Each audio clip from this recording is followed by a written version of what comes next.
On a parlé des émotions.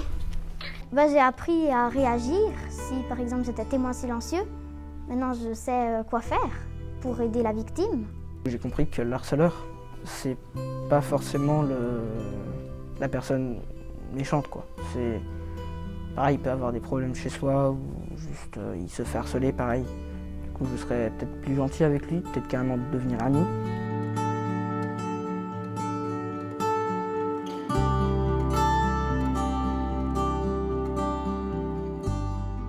Alors, on a décidé de mettre en place un programme de lutte contre le harcèlement scolaire parce qu'aujourd'hui c'est un phénomène de société et qu'il y en a partout dans toutes les écoles et depuis des années, mais qu'aujourd'hui on en parle peut-être plus qu'il y a une dizaine d'années encore en arrière.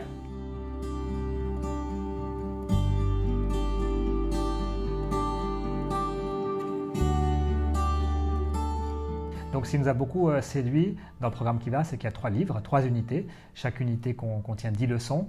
L'unité 1 va plutôt cibler les émotions chez les plus petits. Ce qui est très important chez les petits, c'est qu'on puisse commencer à mettre des mots sur les émotions, comment je me sens. Et c'est très difficile pour les enfants, pour les plus petits, d'exprimer des choses. Donc, au travers de jeux de rôle, d'images comme celle-ci, l'enfant pourra dire voilà, je me sens comme ça, je me sens triste, là c'est la colère, etc. Et ça va déclencher une conversation. Ensuite, l'unité 2, on va plutôt travailler sur le phénomène de groupe. Donc il n'y a pas que le harceleur et la victime dans l'histoire, mais il y a tout le reste du groupe, par exemple les témoins silencieux, les partenaires du harceleur. Et ce qu'on veut avec le programme, c'est que si un seul élève change de position, ça fait basculer la dynamique du groupe.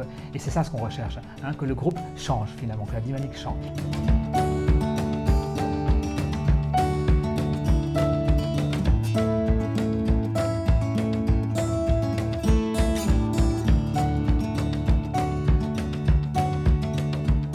Ça a changé l'atmosphère vers plus de respect, dans la capacité à être à l'écoute peut-être de quelqu'un d'autre. C'est vrai qu'au niveau de l'empathie, ça s'est beaucoup développé dans la classe, même dans l'empathie fille-garçon, parce que parfois ils auraient tendance à être un peu clivés à cet âge-là.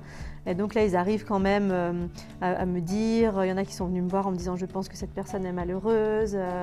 Je la vois souvent toute seule ou sans être forcément harcelée. Donc je trouve que ça a vraiment développé plus d'écoute en fait entre eux.